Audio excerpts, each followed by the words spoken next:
passed away when I was a kid, and ever since I used to live with my... Sitting on the beach, all alone, I waited for my...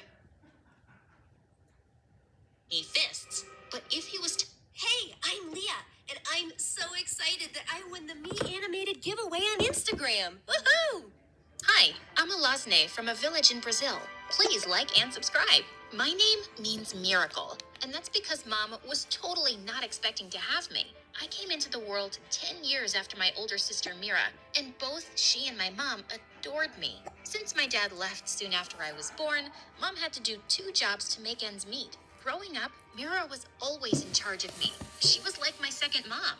As a kid, I was quite short for my age, and I always got picked last for gym class. One day in 3rd grade, I'd had an awful day at school, and Mira noticed my face when she came to pick me up. What's wrong, Allie? I suck. I'm gonna be short and sad forever. You don't suck. You can be the greatest person ever, but you have to see the greatness in yourself first. You mean I can even be a short president?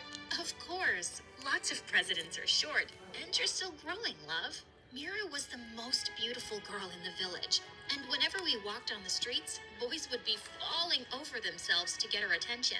But I was always there to save her. Mira, please marry me. Buzz off, bozo. Mira and I are gonna live together forever in our candy castles. No space for boys. Right, sis? Right. Everything in our life was great. Introducing the all-new Infiniti QX60. Take on your wild world in style. I got all ready, and my boyfriend forgot about our plans. Ugh.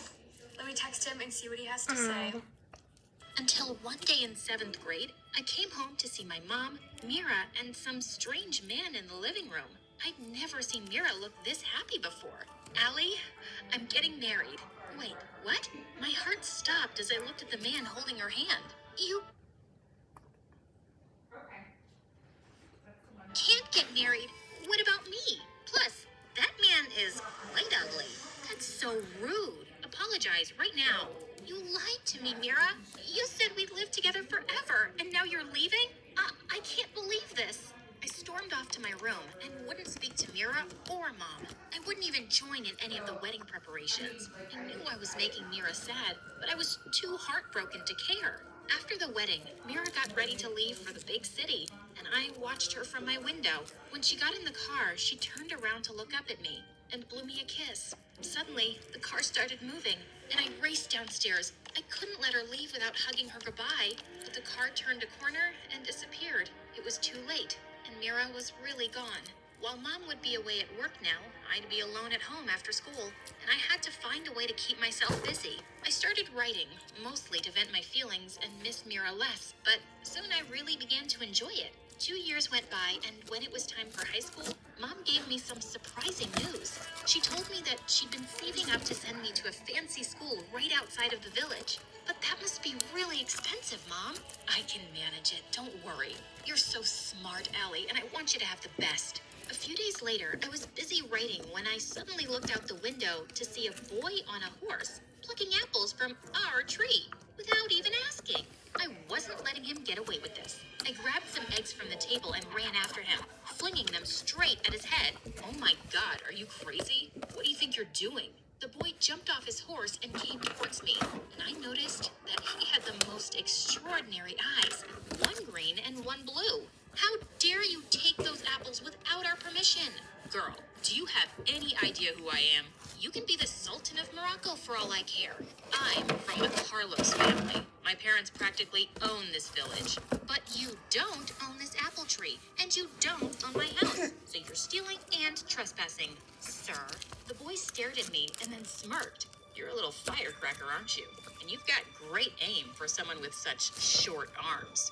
Before I could reply, he dropped the apples and walked off. Ugh, just wanted to punch his face with my tiny fists. But if he was telling the truth, the Carlos family did own the village, and I hoped I hadn't gotten me and Mom into trouble.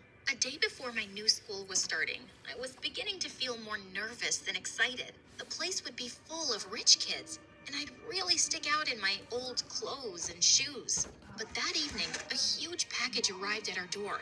I opened it, and inside was the most beautiful jacket ever. First days can be hard, but never forget how amazing you are. P.S. I'm sorry I missed Christmas again. Love, Mira. I was so happy I had something lovely to wear. Mira and I rarely talk these days because she hadn't visited once and now had a baby that always kept her busy. But I couldn't be mad at this gift. I walked into the huge school building feeling confident, and my first day was actually going great until I went to the cafeteria. I just sat down at it.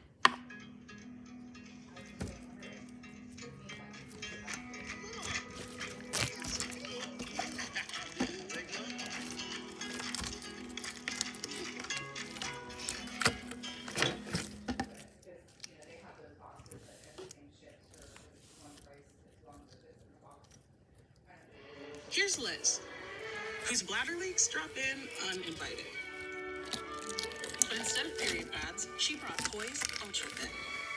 So she he fists. But if he was telling the truth, the Carlos family did know he was new. He was soon one of the most popular guys in school. Everyone wanted to be his friend. And they all shot me weird looks. Everybody loves Julius. You could have your own fan club. It's not me they like. It's my parents' money. They're also wondering why you're friends with the poor short girl. Why are you friends with me, man? Because you wouldn't be fake with me, even if I was the Sultan of Morocco. By the time high school was ending, Julius and I were best friends. I secretly had the biggest crush on him, but I would never say anything. I knew he'd never see me like that. One afternoon, I was walking back home after some errands when I spotted Julius in the park with this really pretty girl on his arm, and I felt my heart sink. Julius waved me over and introduced the girl as his dad's business partner, Sabrina. He asked me to join them as he showed her around. I muttered some reply and quickly left. She was everything I could never be, and that hurt. For the next few days, Sabrina was stuck to Julius like a fly, and I made every excuse I could to avoid them. But one day when I was home alone, I heard a knock at the door and found Julius outside. Am I imagining it, or are you avoiding me? Why would I do that? I'm just busy. Busy or jealous? What? Why would I be jealous? Maybe because you have feelings for me and don't like seeing me with Sabrina? Jeez, you're so full of yourself. I don't like you. Not one bit. You can marry her for all I know. Just then, Julius pulled me close and kissed me. I love you, Allie. I always have, but I was never sure if you did. I do. I love you too, Julius. It felt amazing to be with Julius as his girlfriend. We graduated high school and had the best summer together. And then one day, Julius said he wanted me to meet his parents. I felt super intimidated by the idea, but it meant he was serious about me. I wore my best dress, but I still felt shabby when I reached their house. It was basically a palace, and I could just tell his parents weren't happy to see me. The dinner was going awkwardly, and in the middle, I excused myself to use the bathroom. But as I got up, I crashed straight into a servant carrying in the next course, and we both landed on the floor with food all over me. Let's just get you home. He didn't even drop me off himself. He sent me back with a driver. But the next day, Julius came to see me with tears in his eyes. Allie, I am so sorry. My parents said they won't ever accept our marriage. I think it's better if we end things now. What? Is that how you feel too, Julius? Are you ashamed of me? Of course not, but I don't have a choice right now. They'll cut me off, and I won't be able to take care of you. Listen, I'm leaving for London tonight, but I will write to you often, and I'll work hard, and when I've made something of myself, I'll come back for you. I promise. Why did the people I love the most always leave me? Allie, wait for me. I will come back for you. He kissed me and left. I cried for days, feeling heartbroken, but he had promised he'd write, and I decided not to lose hope. I waited for 2 weeks, but when I didn't get a letter, I walked over to the post office. It was a 3-hour walk back and forth, and the mailman told me he had no letter for me, but I continued visiting for a couple of months. Every time my heart sank when I heard the words, "Sorry, miss, no letter for you today." But he promised he'd write often, and I believe him. The minute I get your letter, kiddo, I'll come and deliver it as fast as I can. But since I didn't stop visiting, the mailman offered me a spare bicycle so I wouldn't have to walk so much. One day at the post office, I saw a woman get a letter, and as she held it up to read, I noticed that the handwriting looked like Julius. I rushed to her and snatched it. That's my letter! But I was so embarrassed when I read it and realized it wasn't. The woman yelled at me and called me crazy before she left. Maybe I was losing my mind. And then one day, a man read his letter outside the post office, tore it up, and threw the pieces in the air. I just couldn't stop thinking, what if he'd gotten my letter by mistake? I fell to the ground and frantically started gathering the pieces, trying to put them together like a puzzle. Kiddo, I can't watch this anymore. You have to stop. The mailman picked me up as I sobbed and took me home on his bicycle. Mom looked really worried to see the state I was in and stayed by my side all night. A few days later, I woke up to find Mira sitting in my room. I jumped up to hug her tight, and she pulled me into her lap as I cried. Allie, I'm here to take you. You cannot continue like this. But what if he writes? Sweetie, it's been a year. It's time to let go. I was too tired to even protest. My bags were already loaded in Mira's car, and Mom kissed me goodbye, and I left the village. It took me a while to recover my health, but it cheered me up to be around Mira and my adorable niece Anna.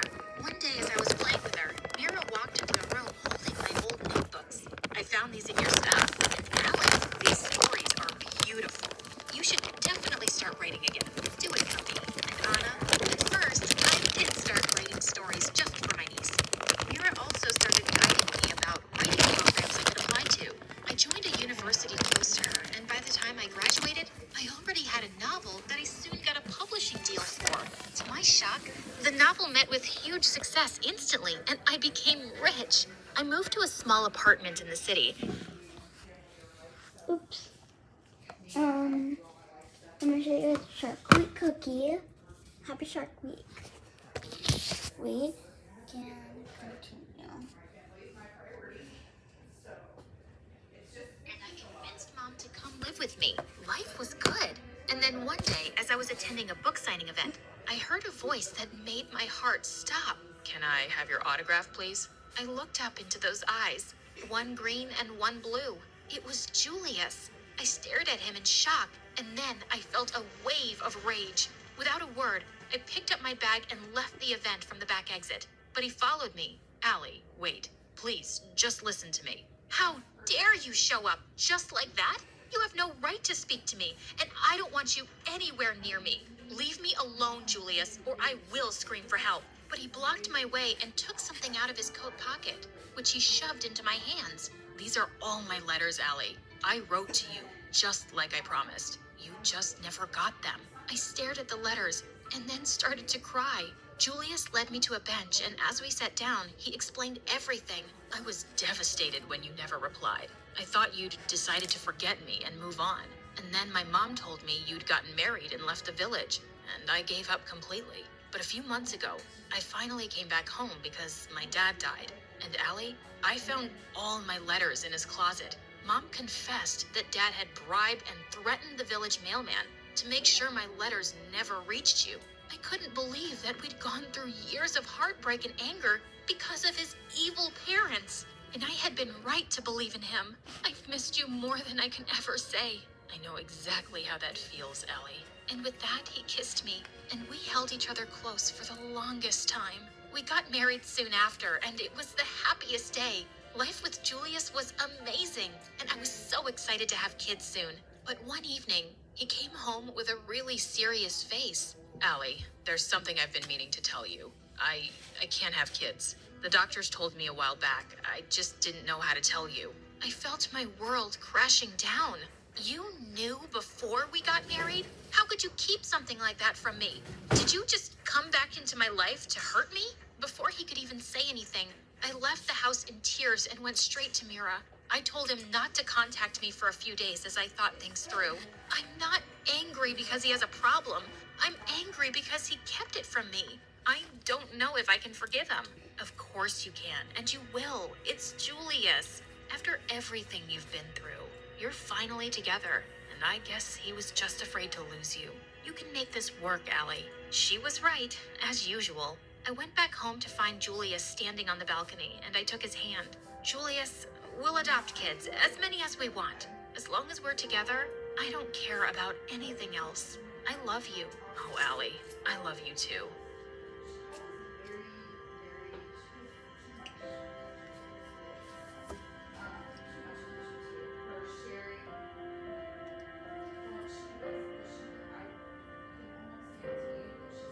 Goodbye, guys.